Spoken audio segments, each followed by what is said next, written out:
the first thing we see is the person honest or not. Hobbies is one area where DAF is 90 to 99% wrongly filled. तो जो service preference है क्या वो panel उसको consider करता है somewhere and they give +5 or +10 marks for that? All BTechs from IITs, their worst performance is on technology. You'll be shocked to know. They can't even talk much about ChatGPT or other such platforms because they are so busy studying sociology, anthropology and psychology. ये सोचा जाता है बंदा ठीक है तो इसको training तो हम दे देंगे, इसको बंदा बना देंगे, लेकिन बंदा ही गलत है तो हम इसका क्या करेंगे? अगर टाई पहननी है तो ठीक से पहनिए। ठीक से पहनने का मतलब ब्रॉड टाई फैशन में आप पतली टाई लगा के घूम रहे हैं, पतली टाई में नैरो फैशन में आप ब्रॉड टाई लगा के घूम रहे हैं। Most of the time people who are sitting on the other side are experienced, so generally they'll give you the right guidance. So the plus point is you get to know how to say it, how to talk. Every single word you write in DAF will take you to a question. Hello and welcome to UPSC podcast. It's my privilege today to introduce you with someone who is known for his major accomplishments and diversifying roles that he has played in his life. Aspirants, you would be very glad to know that today I have with me Dr. Vinay Kumar Nangia Sir, who has been in the panel of UPSC Civil Services Interview Board. And he has been a panelist from 2003 to 2016, that is for 13 years. He has played an important role in academia, banking, industries, and has played an important role in assessing and inspiring the brightest minds of this nation. This is just only one such important thing that he has been part of. He has been the professor of IIT Roorkee for 20 years and was the one who set up the Department of Management Studies in IIT Roorkee and headed that for almost 3 terms, like for 10 years. He was also part of various academic and administrative bodies like Board of Governors, Academic Councils, and Board of Studies in IITs, state universities, central universities, and various private universities also. And all these contributions have been recognized with honors like Glory of India Awards, Lifetime Achievement in Business Education Award, Shikshak Ratna Award, and many more. So he is the man who continues to inspire with his journey of leadership, mentorship. So it's truly a privilege to have you here with us, and I welcome you on behalf of the team of LevelUp IAS today. So how are you doing? Thanks for inviting me here. I'm grateful that you're giving me opportunity to be sharing my experiences. Sir, you have 51 years of managerial experience you have, and you've done so much for the society. When you look back sometimes, आपको कैसा लगता है? Like, does it give a sense of satisfaction also sometimes? There's a lot more to do, of course, but so far whatever you've done, how does it feel? I'll very briefly tell you about my past. My life has been a life of experiments and accidents. Okay. So, like in 10th class, I had mathematics and no biology. 11th, I thought I should become doctor, so I had no mathematics and biology. After that, I took admission in BSc. I was not happy. And accidentally, the first batch of BBA in the country was starting in Banaras Hindu University. And I happened to get prospectus, went for written test and interview, got selected. So I'm the first batch BBA in the country. In 1968, I joined Banaras Hindu University. That was again an accident and it just happened. So all my life things have been happening. So I started my career as a bank officer. Probationary officer was the job at that time. And it was privileged to be calling that you are a 4-figure salaried officer, because we were getting double the salary of an IAS officer, triple the salary of a lecturer in university, etc.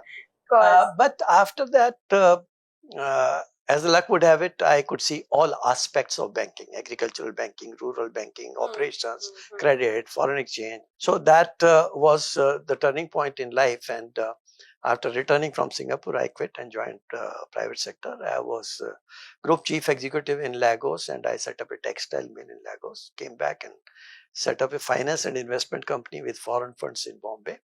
And that was the last job I did. Before that, I was senior vice president in SR Group. So life has been a journey which was very different, not expected. And of course, to cut the answer short, I will not tell you how I became a teacher or professor, but that was also an accident. Yes, sir. We would love to hear that as well. But that's a long story. I think I'll cut it short to that. Twice I was invited as guest of the faculty with family, and I joined academics because I saw the golf course in Roorkee, Kent, and I could see the wine being made in the campus. So those two things motivated me to become a teacher. So motivation can come from anywhere. Absolutely. Right. So it's a different matter that after becoming teacher, I enjoyed my job thoroughly, and I still feel proud to be called a teacher. So most of my journey has been accidents and experiments, and so that's how it has happened. I would say, as I said in my interview, that there's a lot more that we can know about you, and we would be knowing that during the conversation only. And there's such a big list, and I'm sure आगे भी हम बहुत कुछ जानेंगे आपके बारे में. So talking about the UPSC personality test, if we come to that, and since you have been the member of the panel for such a good long years, I would just want to know, first of all, what is the difference between a personality test that UPSC takes and the other interviews that happen? I'll answer the last part of your question a little later, but first part I will cover. Mr. Mata Prasad was the chairman of UPSC. And what happens the very first day, we are called advisors who go there. The term used for us is advisors. So advisors are called on Monday at 9:30. And the first interview on Monday starts at 10:30. So that period of 9:30 to 10:30, the UPSC chairman gives briefing. Briefing was being given to us. We are introduced to the members of UPSC on day one. We are introduced and members are introduced and we are asked to ask questions. So like I was asking question, if the candidate का कफ button बंद नहीं है, number cut जाएंगे कि नहीं, या tie ठीक से पहनी नहीं है तो नंबर कट जाएंगे कि नहीं, कि इंग्लिश हिंदी मिक्स में बोल रहा है नंबर कट जाएंगे कि नहीं. So the answer to every question was no, which was very interesting. And we were given very strict instruction. Nothing of political nature should be asked in questions. Now, this was a very strict guideline at that point of time. But because over a period of time, I worked with very different chairmen of UPSC. So Professor D.P. Agrawal continued there for 5 years as chairman. And accidentally, he happens to be IIT Delhi professor. So we have otherwise also known when he was the founder director of IIIT Gwalior, IIITM Gwalior. So this gentleman used to handle it differently. He will tell advisors what is to be seen in the candidate. So that was a change which I saw from one chairman to another. In between, others also came, and so that was something which I wanted to give as input, because candidates should know that while speaking in English, if Hindi words are used, or speaking in Hindi, English words are used, that's not to be, candidate is not to be penalized on that. So I wanted to add that because that came from the chairman of UPSC. Okay. So that's the reason I wanted to give this input. Now coming to your question, that how is UPSC personality test and interview different from other interviews? Now this is a very good question, and I think from candidates' perspective, this is most important question. It used to be called personality test and not interview. And it is only in last few years that the interview word has been added to it. Now in that form, it is written personality test and interview. Earlier it was not written. But actually it is still a personality test. Now interview means you are viewing each other, you're talking with each other. That is what is interview. Now this is not interview. So this thing should be understood very clearly with the candidates. So the personality of the candidate is being assessed to find out the suitability for the service. That is the purpose of this personality test. So the qualities required in a civil servant are to be assessed by the members of the, whichever board they are sitting in. That is to be done. So this is how it is different. That's one important point of difference between UPSC and non-UPSC. The second is, in other cases, quite often the candidate can ask counter questions, or candidate can ask for clarification. But here the candidate at best can say, sorry, I did not hear you. Sorry, can you repeat it? But not ask counter questions. It's not expected. So this thing again should be known to the candidate. Third thing which is very different is because the mock interviews and other training the candidate gets here, most of the candidates in the interview behave similarly in terms of their entering, sitting, posturing, talking. It's more or less similar conduct and behavior in UPSC, which is not the case in the outside world. Then most important part is where the difference is in UPSC civil service interview or personality test, you should speak to the point. You should be comprehensive. And the most important thing, which is my suggestion to the candidate, is to know when to stop.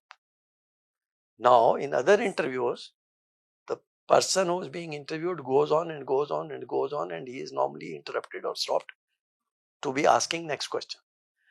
Now, here, the person should speak as much as required, package the answer in few words, to the point, and close.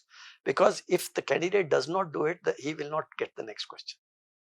So the interview itself, he is losing the opportunity of being interviewed by giving long answers. So this is another difference which candidates should know, and generally they do it that way. So that's another point of difference. Very insightful, I would say, sir. इसके अलावा UPSC board का structure क्या होता है, sir? Who all are there in the panel? Right. So UPSC is supposed to have 10 members. Currently, you have the chairman and 6 members right now. Okay. And normally the senior most UPSC member normally becomes the chairman by default. And there are very few persons who would have done complete terms of 5 years. Professor D.P. Agrawal, one example I gave you, because he came as a member very young and then he could do exactly 5 years as even chairman of UPSC. Otherwise, some have done in months and very few have done in, I don't think even 3 years for that matter. 1-2 years kind of thing. Now, as far as interview is concerned, that each of the member is supposed to be the president of the board which he is heading. Now the interview takes place in his room, and other than the chairman or president, actually the right term is president, but quite often we call him chairman, of the other 4 members, there are total 5 members including the president. Of the other 4 members, very often one is a retired secretary or retired additional secretary of Government of India or retired chief secretary of a state government, and very rarely retired additional chief secretary of a state government. The second bureaucrat quite often is IPS, sometimes IRS, or sometimes other civil servant, but from the civil service, right? Now you are left with 2 more. Now these 2 are non-civil service persons, and one of them is generally academician or sometimes scientist. Now one of them quite often is either from management or law, that's how I used to be there, and the other one is quite often either engineer or scientist. So could be from a university or institute, or could be from a scientific research lab of CSIR, for example. So this is the composition of the board, that is 1 plus 4. Okay, so that's how it gets started. There are normally anywhere between 4 to 6 boards most of the times in most of the years. There have been years where it has been less than 4 also. I think 1 year it happened. And there also has been couple of times that where it was more than, it was 6 or 7 also. But by and large, 4, 5, 4, 5. Like this year also, the coming year also, I am expecting, because there are 6 members in UPSC. So everybody cannot be sitting in the interview board because they have other things to do. So I am expecting this time 4 or 5 boards this coming time. So the number of boards is determined on the basis of the number of UPSC members available. Now you come to the process. The number of candidates who get interviewed in 1 week on a normal day, in fact it is a 5-day week because Saturday, Sunday is off. So Monday to Friday in the 5 days, except for Monday, Tuesday, Wednesday, Thursday, Friday, pre-lunch you have 10 to 1, that's 3 hours, 6 candidates, half an hour each. 1 to 2 is lunchtime. Then you have 2 to 5, again 3 hours, 6 candidates. So in 1 day, you have 12 candidates in 1 board. Now you can calculate how many days the interview will last. So very often, historically, it has varied from 4 to 9 weeks, but mostly 7 or 8 weeks, right? So if the number of boards is less, the interview will go longer. Mondays is different. Now, people like me who are called advisors are invited well in time to be able to reach here on Monday morning, UPSC reporting 9:30. Before 9:30, in fact, we are asked to report at 9 o'clock because 9:30 we have to be in the conference room where UPSC chairman addresses all the advisors for the week who sit on the outer periphery. In the inner periphery, the members of UPSC sit. So UPSC chairman gives broad guidelines and instructions for the week. Then he introduces the members of UPSC, and then others are asked to introduce themselves, and then people are told that who will go in which room and who will be the president or chairman of which board, and they have to follow. They are taken to individual rooms. So this process on the first day, Monday, interviews start at 10:30 instead of 10 o'clock. So one candidate is less. Instead of 12 that day, Monday, you have 11. So sir, is it fixed like for half an hour you will be interviewed? कभी ऐसा होता है कि interview ज़्यादा it gets carried? Not at all, not at all. Because you see, the slots given are fixed. So there is the duty of the president of the board to ensure that it starts on time and it finishes on time. So it's no way. So it's not that you are interested in some candidate and Yes. conversation is going nicely, so it will go on. No.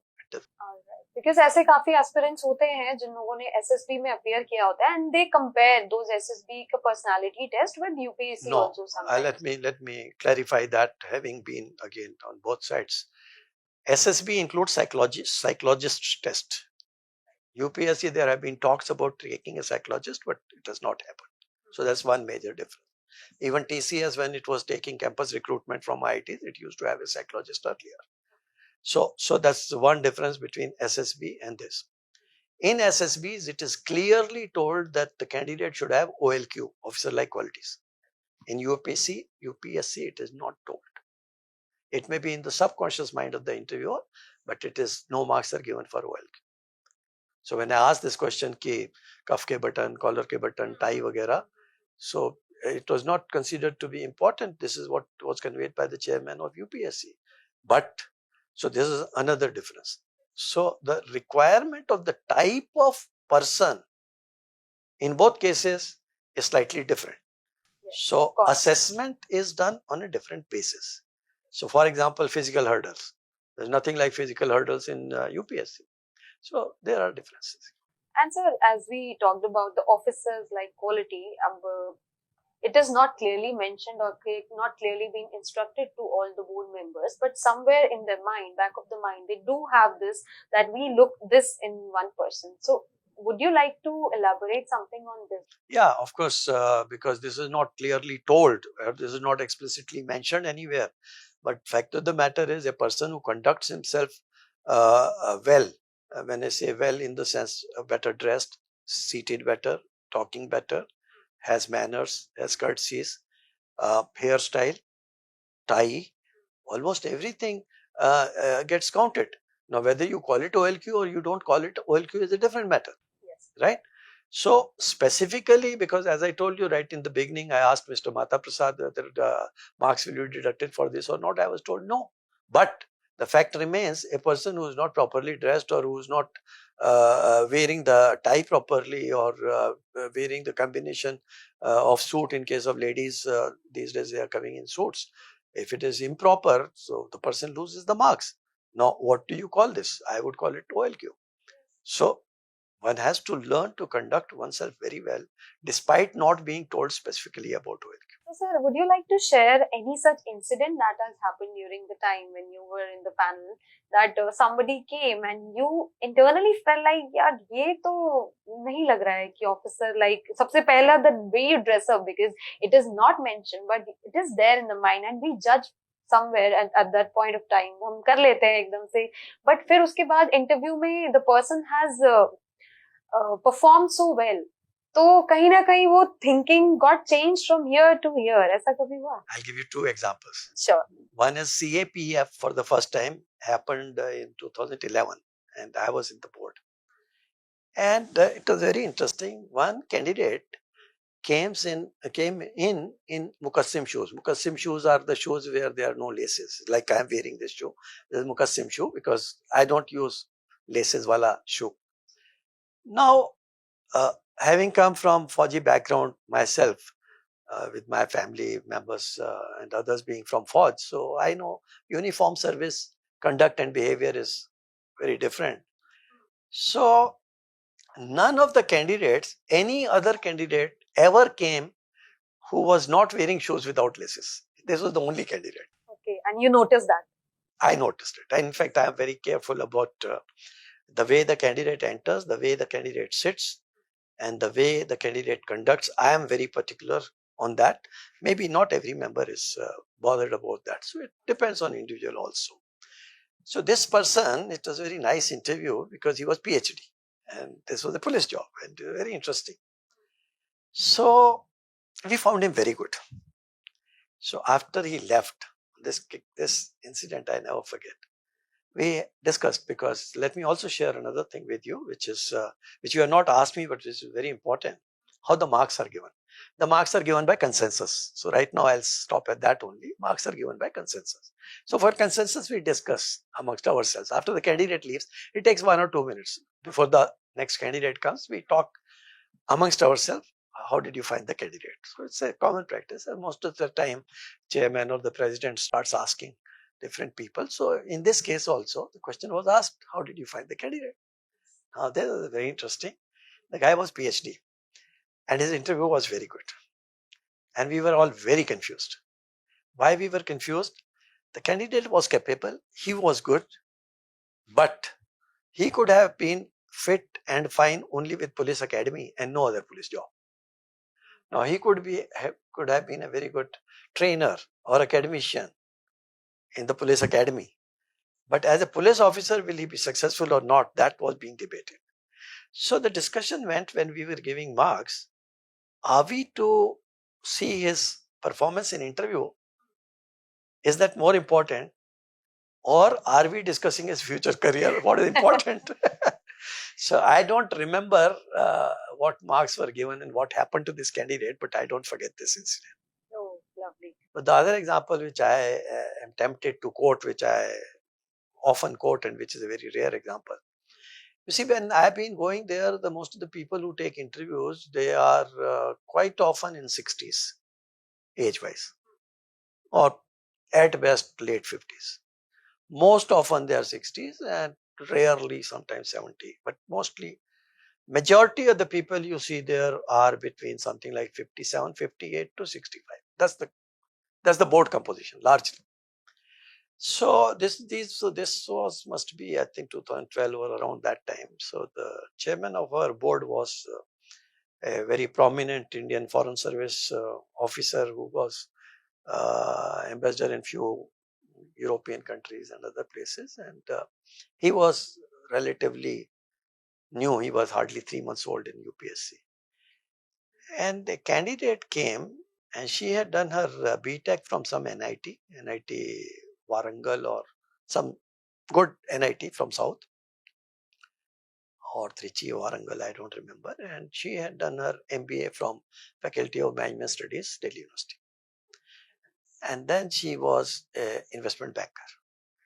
And the chairman, before she came in, read out that she was drawing salary in lakhs, and see the sacrifice she's making. She is leaving such a high salary and coming into civil service. So unfortunately, that bias was there, particularly because of her qualification and her salary. And those times, investment banking craze was relatively new in India.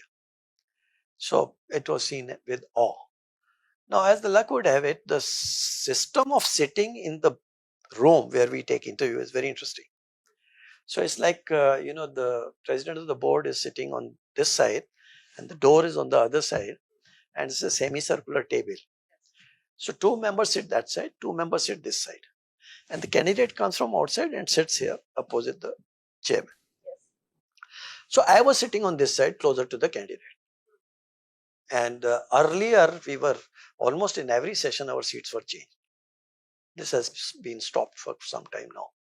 because candidates should not go out and tell that the man with that corner with gray hair asked me this question and things like that. But it used to be there earlier. But anyway, I was sitting this side close to the place where the candidate came. So this Miss Singh came and the interview started, and my turn came a little late. Some other members were asked to ask first. We are asked in an order to ask.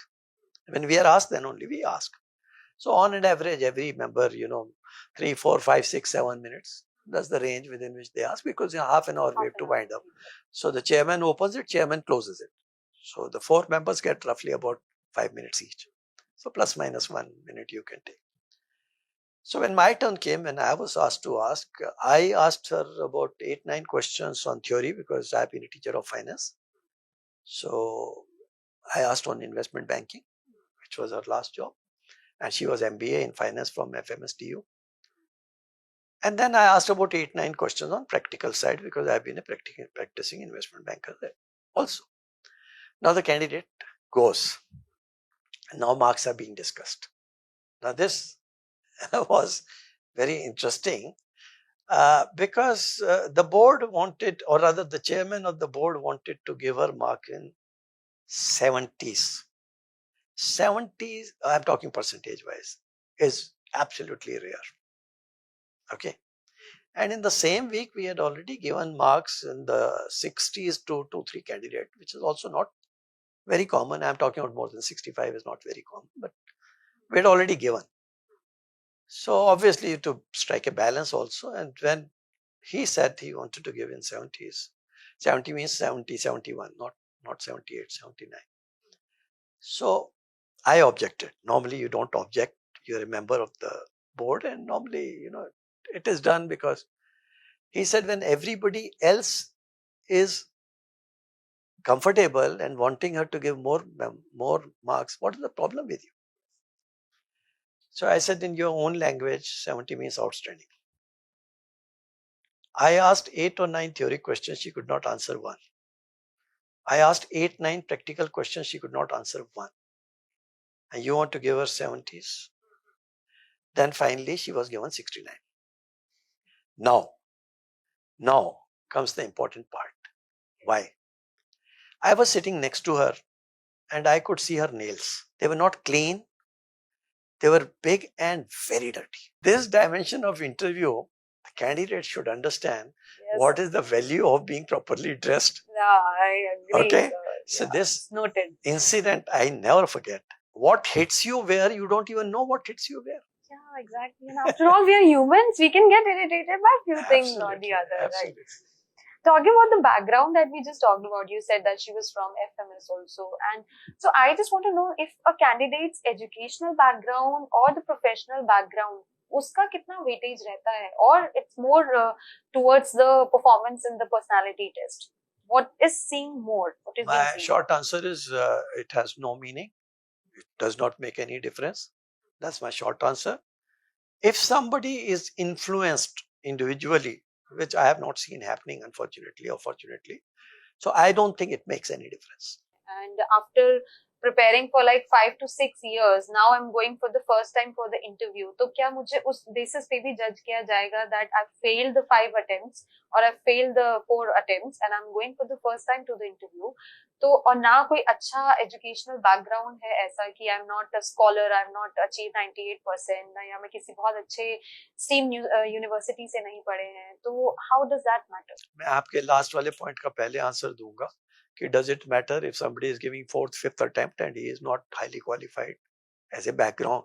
How is it taken? Let me tell you, it is not taken negatively at all.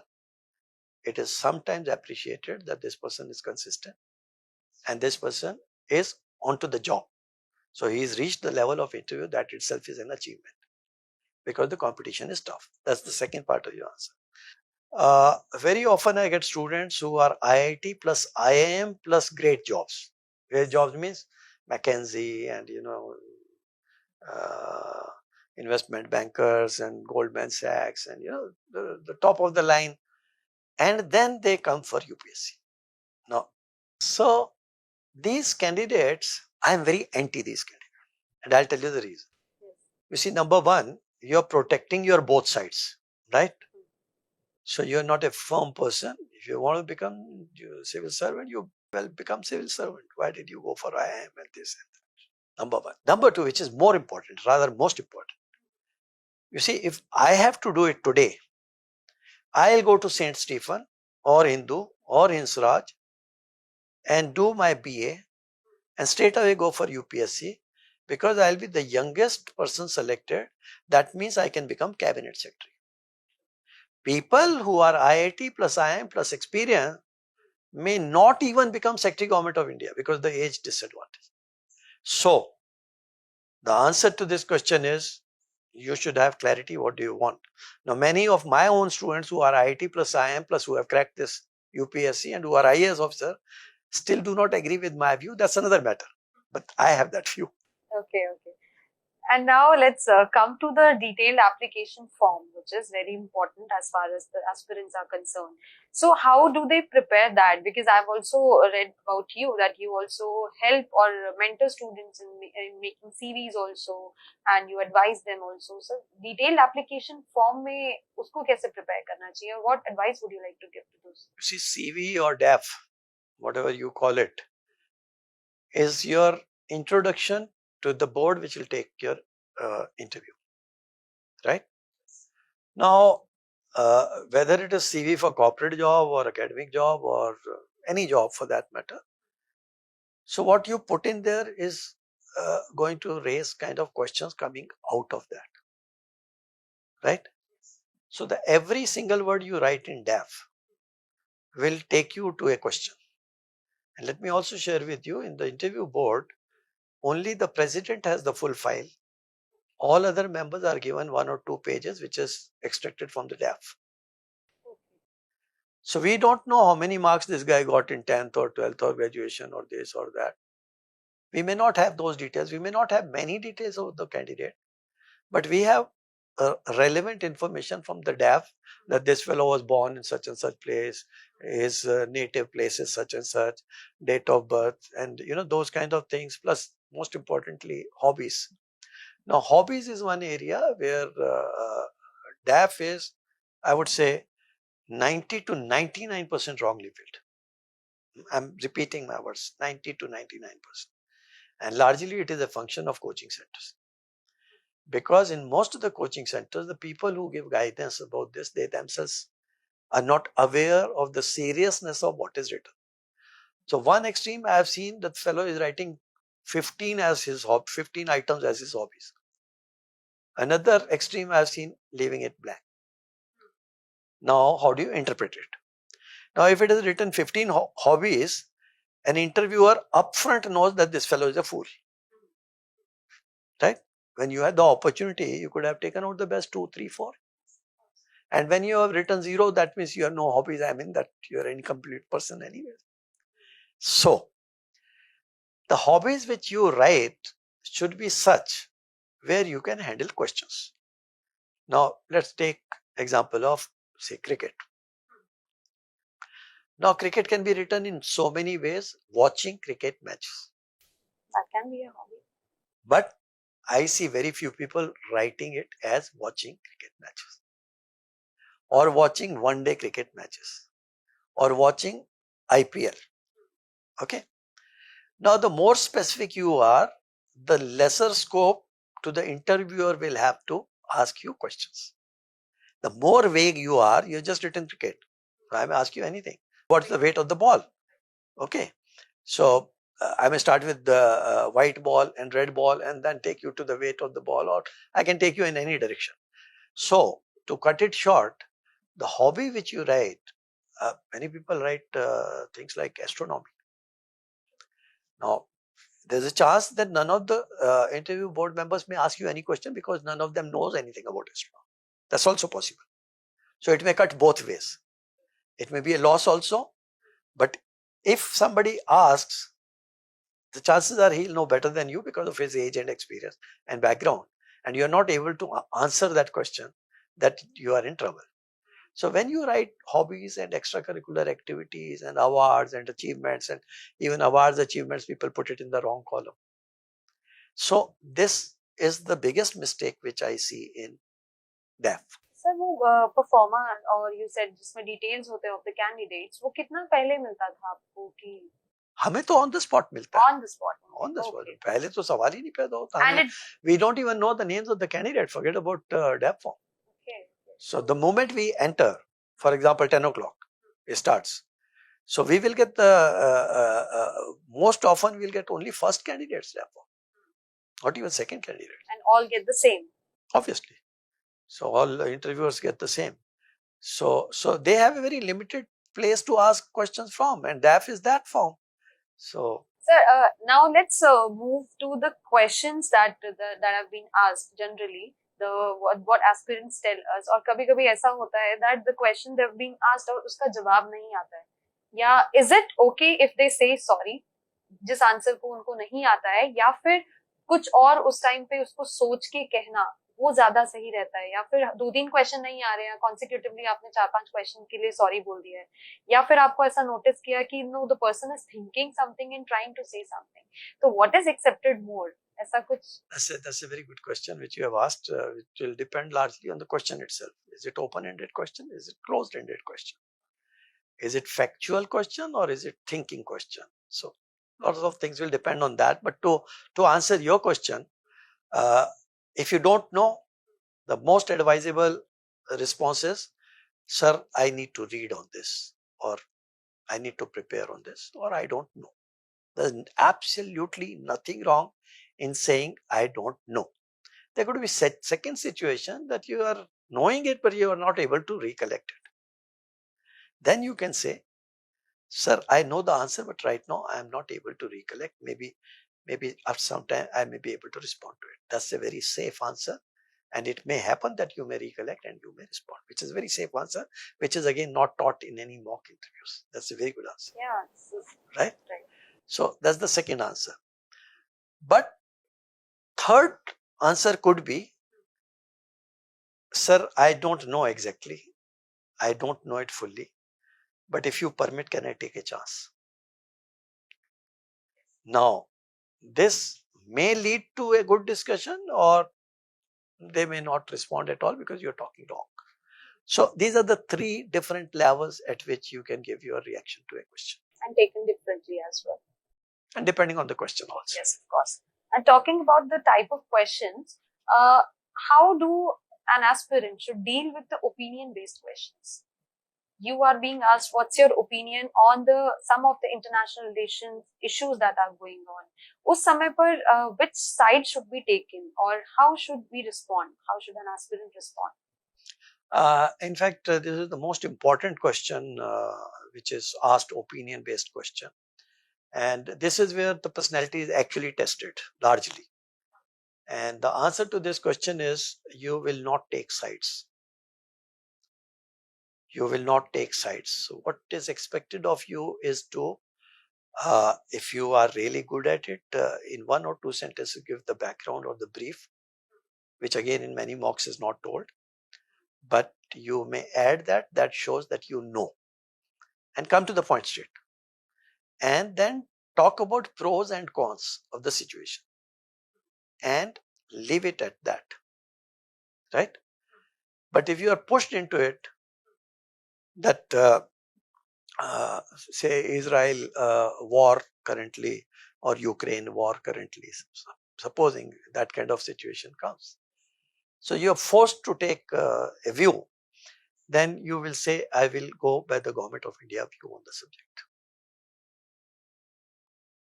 So you will not, without, you should not be biased. You should be neutral. So the answer has to show your neutrality. You are not being biased. And if you are pushed to take decision, then you go the government. That's it. Is it important, first of all, if we talk about the government policies, तो government policies के regarding हमारे views कैसे होने चाहिए, किसी aspirant के views कैसे होने चाहिए? If some aspirant is not somewhere agreeing with one or the 2 points that the policy has, so can they say that this is what I think and I think this can be improved, or this is not what I think is the right thing that has been done? This is again very standard question and very standard practice, that always give the good points first. So when this kind of thing is asked from you, talk about all the good things about whatever scheme it may be, whether Jan Dhan Yojana or Agniveer or anything for that matter, whatever is currently in flow. Because some of them have been controversial also. Correct. So you can say that, but you should not stop at that. You can use this word, but this has been controversial. And some of the people are of the opinion, then you say the negative things. So you don't own the negative side of it, but you can always say some of the people are of the opinion that this is like this, these are the drawbacks. After that, if they ask you, which again normally doesn't happen, what do you think? Normally that's not forced upon on the candidates. I'm talking about schemes. So sometimes we see that a candidate scores exceptionally high score. Like some of them get 200, some get also get 210 also. While the others they get exceptionally low score, like 90s also, 100s also. So what is the difference that was seen? या ऐसा होगा कि क्या difference देखा होगा उन दोनों personalities में आपके हिसाब से आपको क्या लगता है? Very frankly, the answer to your question is again very interesting, and normally the marks are given between 45 and 55% by default. This may extend from 40 to 60% instead of 45 to 55%. Now anything less than 40% and anything more than 60% almost decides the fate of the candidate because of the the play it has in the total marks, final marks in the merit list. Because your mains examination marks also. So it is an unwritten, undeclared policy that try to be close to 50%. In everything, in mains exam also, I think it is. I don't know about but I am talking about interview. Yes. So based on my own experience, I have not cross-checked with the actual results, but because of being part of the board, and your question confirms to the same thing. Yes. And 90 comes to how much? 33% roughly, right? Roughly 33%. So less than 30% I have never seen. Less than 35 also rare. Less than 40, very few. If somebody is spoiled the interview, less than 40. If interview is not good, 45. Interview is average, 50. Interview is slightly over average, 55. And that's how the swing takes place. But the majority of the people, as I said, fall into 45 to 55% by default. And because I've been on many other examination and boards, because this makes a lot of difference in the final result, which people who are on the interviewing side only know, and candidates may or may not know. This happens with CAT, for example. CAT, again, for IIM's interview, the difference in marks of interview makes material difference. But after that also, we still hear from the aspirants those who have given the interviews and they got the marks, that they say that XYZ person's board has the students who have given interview in front of that board, they've got good marks, better marks, and the ABC board has not given good marks. Even I have heard what you're telling me, but very frankly, I have not seen it happening in the time I have been there.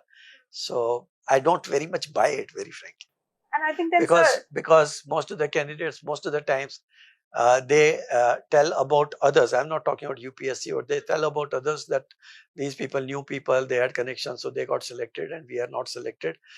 Which to my mind, because all kinds of interviews, whether it is MBA admission or whether it is faculty selection or whether it is a senior government officers or corporate selections, 99.5% of the selections I have seen in my life of last 45 years of interviews, 99.5% I have seen them to be fair, including in all private universities, private colleges, and private institutions, not to talk of government institutions. So I don't buy this idea many times when candidate put the blame on the other side unnecessarily. I don't buy that. That's my view. Do you believe in luck or destiny? I do believe in luck, and I don't know, destiny is too big a word for me, but luck, yes, I believe in. Because I've seen my own students, a couple of students who were preparing right from IIT days, from third year in 5-year integrated programs. And every time they failed in a new thing. And they wasted all their attempts. And they've gone to the corporate, they're doing exceedingly well in corporate. So that means the material was good, intention was good, preparation was good, and yet the fellow has not cracked it, which is very sad. I have also seen many of my students whom I would not have rated as even above average. They have cracked it. This is also true.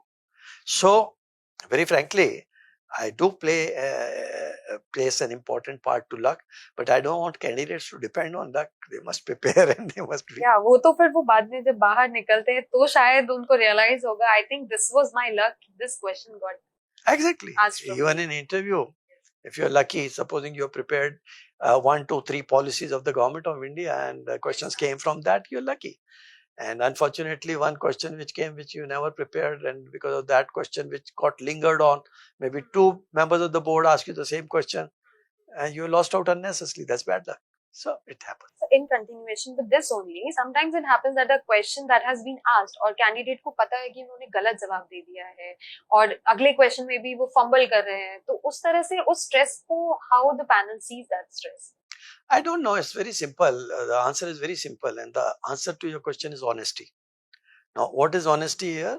You did not give the right answer, and you later realize it was not a right answer. If I were a candidate, I will go back to the person who asked me then and there only and tell, sorry, sir, I gave a wrong answer. And now it has come to my mind. If you permit, I can say, you have to have that courtesy that this is the right answer. But instead of continuing to fumble in front of the next member and not correcting your path, that means neither you have the courage nor you have the honesty. So that's a quality which is being judged. So that's it. One of the officer-like qualities, I would say. Obviously. I mean, like, if you've done a mistake, please admit it. And if you know your mistake, then correct it. That's what is expected. In fact, to share with you, of all the interviews we take everywhere, in my 45 years of experience, people often ask me, what do you see in a candidate? My answer is very simple and very straight. The first thing we see is the person honest or not? Whether it is CV, whether it's speaking, lies, no lies, over smartness, that's the first thing. Right? और वो पकड़ में आ जाती है sir over smartness हमेशा with पकड़ में आ such जाती an है experienced people. because of experience. हमारे Of नहीं course. आएगी तो दूसरे में आ जाएगी. मैं पकड़ का भी आपको एग्जांपल दूंगा. दूसरी चीज जो हम देखते हैं वो ये देखते हैं कि एप्टीट्यूड और एटीट्यूड कैसा. फॉर अस एप्टीट्यूड, अब वो जो मुकस्सिम जूते पहन के पुलिस की जॉब के लिए आए, अब उनका एप्टीट्यूड तो पुलिस का था नहीं. ठीक है, तो एप्टीट्यूड और एटीट्यूड देखते हैं. एटीट्यूड इसलिए देखते हैं, इवन कॉर्पोरेट में ये सोचा जाता है बंदा ठीक है तो इसको ट्रेनिंग तो हम दे देंगे, इसको बंदा बना देंगे, लेकिन बंदा ही गलत है तो हम इसका क्या करेंगे. So that's the second part, attitude and aptitude. Third part is suitability for the job. Now guy could be a genius, so he may not fit into civil service. So that's not to underrate him as a genius, but he is not fit for this administrative position. So in this order we see candidate anywhere and everywhere in every interview. That goes without saying. Obviously the content may vary. If you are hiring a technical guy, so obviously you will see more fitment into the technical place. But even there, if his attitude is negative or if he's lying, you throw him out. So now let's come to the next and interesting segment of ours, which is busting the myth segment. So here I will be discussing few myths which are related to the interviews or the personality test, I would say, of UPSC civil services. The first one is that while filling up the form और आप अपने preference choose करते हैं, तो it is being said and heard that IPS अगर आप पहले डालते हैं उस preference में, तो there are chances that you are going to get more marks. तो जो service preference है, क्या वो पैनल उसको कंसीडर करता है somewhere and they give +5 or +10 marks for that? Not at all. So if somebody puts IPS or IFS at number 1 instead of IAS, it is not taken otherwise. And I have seen it in case of some candidates whose father have been a policeman or constable or sub-inspector or ASI, and the person has written that he wants to go for IPS, it is appreciated. It's not taken as a negative point. My other question was this only. As I said that you are a mind reader, I would say, I can see the other question was this only, that candidate coming from an influential background or whose father or whose mother is an IAS officer, an IPS officer, या अगर आप बहुत ही बड़े किसी औहदे पर हैं और आप इंटरव्यू में जा रहे हैं, तो वो कहीं ना कहीं इन्फ्लुएंस करेगा या फिर कोई नहीं करेगा. मतलब ऐसा कहते हैं कि अरे यार तुम्हारे फादर तो ये हैं, तुमको तो बहुत अच्छे मार्क्स मिल जाएंगे. आपका मैं जवाब दूंगा. उससे पहले पिछले वाले क्वेश्चन का एक इम्पोर्टेंट चीज है, जो नीचे वाली सर्विसेज होती है, ऊपर का तो Everybody knows order is standard, more or less IAS number 1, IPS number 2. Some people put IFS now and some people have stopped putting IFS. So next comes IRS, उसमें direct taxes पहले पहले होता था, अभी more recently customs पहले होना शुरू हो गया और IRS direct पीछे हो गया, ये एक नया चेंज है. डिफिकल्ट पार्ट ये है जो नीचे वाली सर्विसेज है उसमें जो बी क्लास की सर्विसेज है, फॉर एग्जांपल ये आपका अंडमान निकोबार और हाँ इस टाइप की जो है जहाँ पे बी या पौंडीचेरी में है या बी कैटेगरी की सर्विसेज, तो बहुत सारे कैंडिडेट उसको ए कैटेगरी के ऊपर प्रेफरेंस में देते हैं. And this is actually not discussed in actual interview, but in all mock interviews this question is discussed. This is very interesting. I have never ever seen this question being discussed, including the previous one which you asked me, IPS, in actual interview. But in all mock interviews, there's too much of attention given to this question, and they are told any person with common sense will prefer A category service. Why did you opt B category above A category? Now A category is, for example, defense estate management, right? And the fellow has preferred to go to Andaman or Pondicherry or wherever. So what could be the answer? Or what should be the answer? That is a very important thing. But again, I'm not going any further because, as I said, this happens only in mocks. In real interview, it's normally not asked. Because it's none of the business of the interviewer to question your choice. You see, it's your choice and you are exercising your choice. And also the background of the... Now coming to your actual question, the background of the candidate, I tell you it makes actually no difference in reality. Many of the time and most of the times, whether it is selection in any interview in academics or industry or anywhere, the chairman of the board quite often tilts the balance, and that can be done very strategically and very politically. For example, now I am the president of the board and I see you are very happy with the candidate. So instead of asking these two guys, I asked with you, how did you like the candidate? I think she was very good. So you will tend to say she was very good. Now this fellow said very good, so the other fellow will repeat very good. So the others will repeat very good. So I have extracted very good from out of all of you. So that's a political way of. This could only come from you, sir. Because that has come from experience. Yes. Because normally, as I said, 99.5% selections are fair.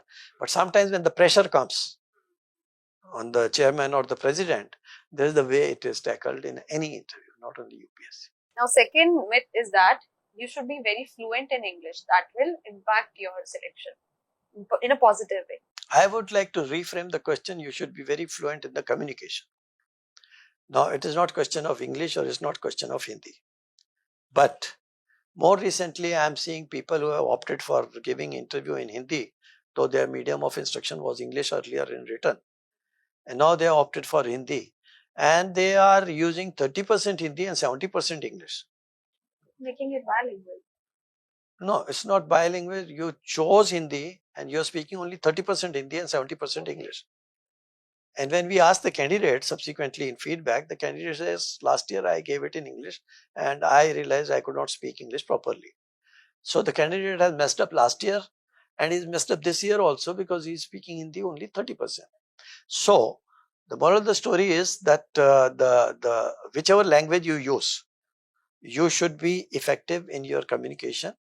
And again, another thing I want to add here, you want a short answer, I am giving you a long answer. Another thing I wanted to add is use the right words. For example, very often when we meet our students and it's a very happy meeting or whatever, and when we depart and we say thank you very much, it was nice meeting you or whatever, the students invariably say it was my pleasure, sir. No, this is wrong English. The pleasure is mine because I am senior. It is your privilege. So the word you should have used was, sir, it was my privilege to be spending time with you. And I should have used the word, it was my pleasure to meet you.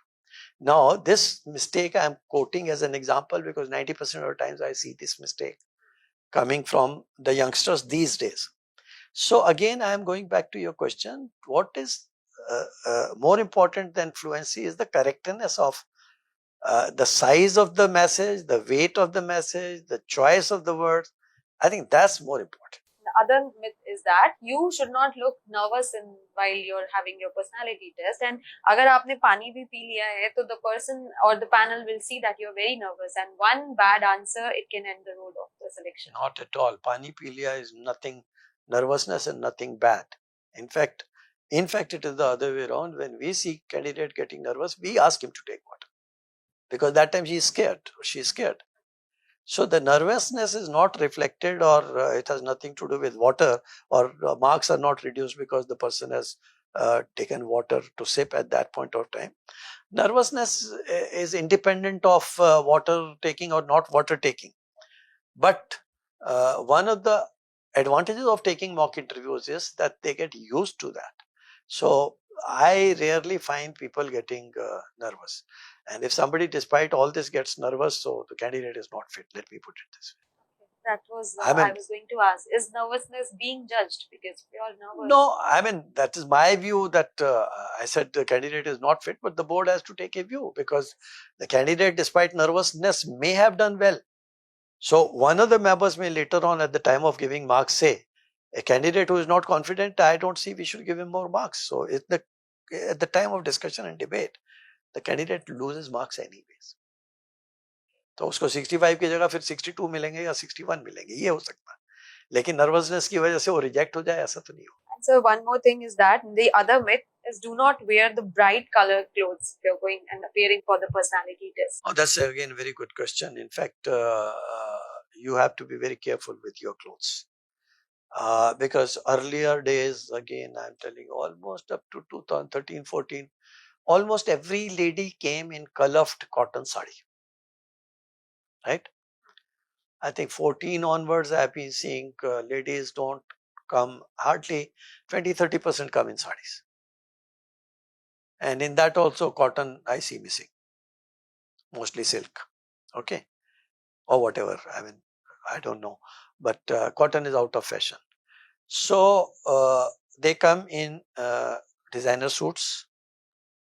So as long as the designer suit is plain, simple, elegant and decent, is good. So the same thing holds good for men. If you are wearing a coat which is not fitting in, and very often I see that in mock that the tie is not getting in place because the collar button was not right. So this is one place where I would suggest a lot of caution. One is you asked about color. Yes, color should generally be, if possible with men, should be white, but at least pastel color, light color, okay. Whatever light color, but white is always preferred because nobody has problem with white color. So if the matching is not there between the trousers and the shirt, that's a very bad sign. But also that does not happen again. The problem happens in case of suit, fitting of the coat. That's because most of the time, most of the candidates have either newly got stitched suit, so they're not used to putting it on, or it is not properly stitched because they got it at the last moment, or they are uncomfortable in the suit. ये भी हो सकता है, ये सारे कारण होते हैं. तो अब ये चेंज आ गया कि पहले जो सूट और टाई पहनना ऑलमोस्ट कंपल्सरी था. Now if you go for your interview without tie, it is very well accepted because tie is out of fashion. Slight risk you are running is the guys sitting on the other side are oldies. हालांकि वो भी अब retire हो चुके हैं उस जमाने के लोग भी, तो बिना टाई के इज कॉमन नाउ. बट अगर टाई पहननी है तो ठीक से पहनिए. ठीक से पहनने का मतलब ब्रॉड टाई फैशन में आप पतली टाई लगा के घूम रहे हैं, पतली टाई नैरो फैशन में आप ब्रॉड टाई लगा के घूम रहे हैं. थोड़ा ट्रेंड में रहना जरूरी है, थोड़ा सा. But you have to be decent, elegant and comfortable. So for me, shoes are very important. And believe me, in some interviews, not in UPSC, I've been very careful with the shoes and the type of shoes. That reflects the personality. So it's not only color of the garments, but other things also that are to be seen. Attached to be seen. Yes, yes. Sir, talking about the mock interviews, since we talked a lot, हम mock interviews के बारे में हमने बात किया. How important is it to take mock interview? उससे पहले mock interviews are like practice only. तो how much would you recommend कि mock interviews देना चाहिए और क्या role है उसका? बहुत अच्छा और important question आपने पूछा है, and I have seen people who have, many of them have taken 10 or more mocks also. I've seen many. And I have seen people taking as less as 2-3 also. But most of the people I have seen are taking 4 to 6, 4 to 8 mocks. That is the statistics part of it. Now the question is, लेने से क्या फायदा होता है या लेना चाहिए कि नहीं लेना चाहिए? तो फायदा ये होता है, एक तो आपको एक जगह बैठ के प्रॉपर तरीके से इंटरव्यू देना आता है. So otherwise you don't even know how to sit. Though unfortunately again, you not ask me that question, but let me comment on that, how to sit.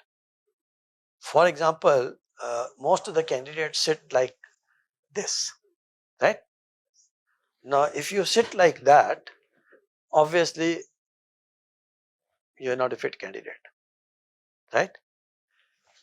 They sit like this, they sit like this, or they sit like this. And ladies sit like this anyways. Ladies don't sit like this. Men sit like this. Gents sit like this. I would call both wrong. The correct way is to go back to the seat. Your back should touch the back of the chair. This is called arm rest. These are supposed to be, your arm should be resting on it. So this is how you should sit. Why? Psychologically, the maximum portion of your body, if it touches surface, it gives you confidence.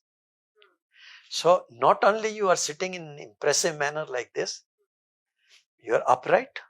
ऐसे झुक नहीं बैठे, ऐसे नहीं बैठे हुए आप डरे हुए नहीं बैठे आगे. So you're sitting comfortable, you're comfortable, you're confident. So sitting is again very important. Yes, sitting is very important. So one is, how do you enter? How do you wish? How do you sit? So many times, many people who don't know, they get guided. And sometimes in wrong mocks, they are guided wrongly also. So that's the downside of a bad mock. कि आपको बताया ही गलत जा रहा है. But by and large, most of the mock, most of the time, people who are sitting on the other side are experienced. So generally they'll give you the right guidance. So the plus point is you get to know how to sit, how to talk, how to handle different situations. For example, we've seen candidate, the 5% in the interview board, and this person is asking a question. All the time I'm looking at this person. Now, this is bad because the other 4 feel ignored and left out. So this is normally told them, at least in between, at least glance through others so that they don't feel ignored. Now, this is a lesson a guy can learn in mock. So this is how mock is useful. Then the variety of questions which one gets is one advantage. And then the speed with which the questions come to you, that's another advantage of giving mock.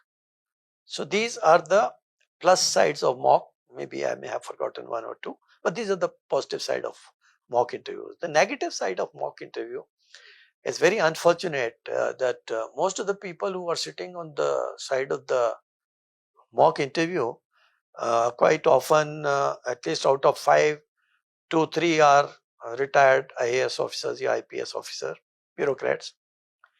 And my experience is most of them have either not gone to UPSC to take interview or have gone only once, that is immediately after retirement, at the age of 61, 62 or maximum 63. After that, they are out of touch. So the people who are taking your mock, they themselves are not in touch with the ground realities. So what will they ask you? So that's another downside of a mock interview. It's very important to choose your mock. And not only that, sometimes there are experts who will say when you go inside, this will happen, that will happen, whereas they have never been there either as a candidate or as an interviewer, and they are giving gyan. So sometimes I feel very bad and offended that just because you are, age-wise or you are on the other side of the platform, you are giving gyan which is all wrong. So you do get wrong gyan also in marks. One more thing that I just wanted to ask you is that Narayan Murthy के बारे में है जो उन्होंने recently एक बात कही थी. He suggested that India's bureaucracy should shift from an administrative mindset to management mindset, advocating for IAS IPS officers to be selected from these schools rather than through UPSC. So what is your take on this? Do you know the origin of MBA program? It's called Master of Business Administration, right? What is taught is management, not administration. You know that? Yes, of course, man. You are taught management, but the degree you get is business administration. You get the degree of administration. So this branch of academics has come out of public administration. That is how the first teacher who went from Germany to Wharton, who later became the first dean in Harvard Business School, was a man who was a man of public administration.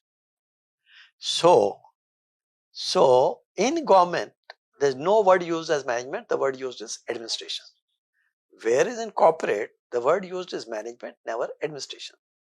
तो corporate में जो administration handle करता है वो बसों का कारों का इंतजाम देखना स्टेशनरी मंगवाना वो सब काम करता है कॉर्पोरेट में एडमिनिस्ट्रेशन का काम right so now coming to business school now business school train you for business number 1 number 2 they train you for management right? Management means including NGO, including cooperatives, right?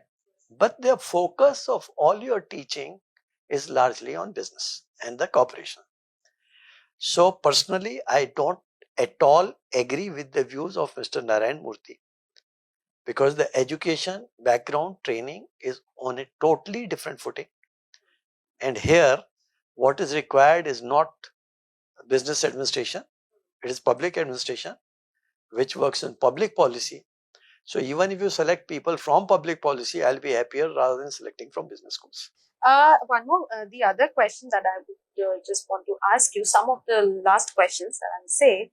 One is that since you've mentored around 500 startups, maybe more than that, so I just want to know how do you perceive civil services as a career? Because in this era of entrepreneurship, now civil service as a career, how it has to be seen and how do you see it? Well, I have not mentored 500. I don't even remember the number. It could be less or more.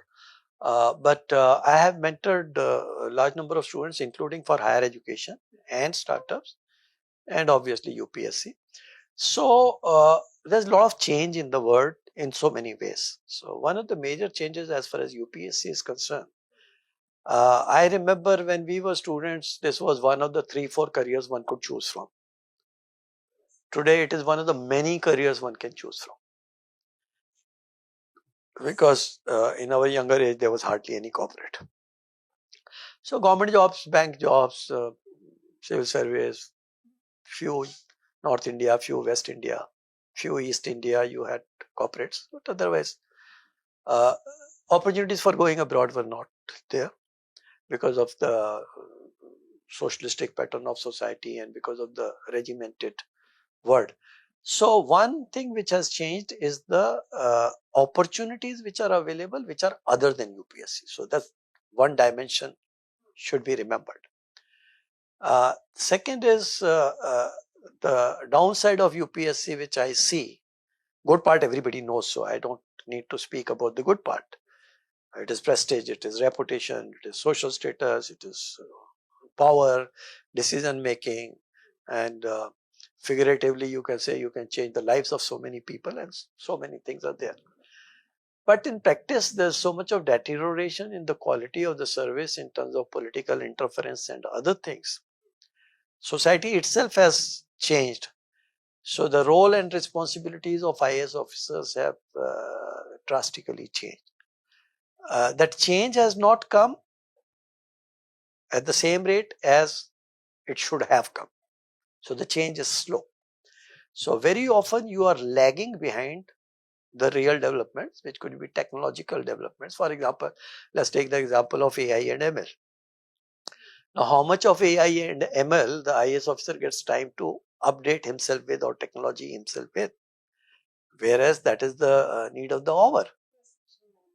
Forget about that. When we interview B.Tech students for UPSC interview, you'll be shocked to know all IIT students, all B.Techs from IITs, their worst performances on technology. You'll be shocked to know. They can't even talk much about ChatGPT or other such platforms because they're so busy studying sociology, anthropology, and psychology. So what happens in this profession, you are so much bogged down by your this thing. That is one drawback. Second is because it is a hierarchical service. One meaning of the word bureaucracy is hierarchy. So because it is hierarchical, so it is a cadre based hierarchical service, so you can't jump the gun. Whereas if you have a startup, you can become maybe multi-billionaire within no time, and maybe you do 3 startups and you fail in all the 3. So that's another. Then if you are a civil servant, your chances of going abroad are comparatively less. If you are free, you can go to any country, do anything you like, whether it is academics, whether it's startup, whether it's a MNC job. So the opportunity is one area where I see that missing in UPSC now. And general level of quality of the service itself has deteriorated. So that's another thing which does not give me happiness. I don't know if I have answered your question. It has answered, and I'm just hoping that it improves, and the dream of an aspirant is to be a civil servant. It just remains the same. I don't know. There are many aspects to it. One of the normal standard complaint is the age. So the people who enter at a very late age, what kind of career they will have in the service? So they become political tools. So age is one, number of attempts is another, the type of examination, type of interview is another. So there are lots of things, reforms are being talked, but they have not taken place. So I agree with you. Hopefully there should be a lot of improvements, but when and who will do it? So that's the important question. Okay, sir. I just want to thank you for such an insightful session, because I also got to know so many things that I had no idea at all.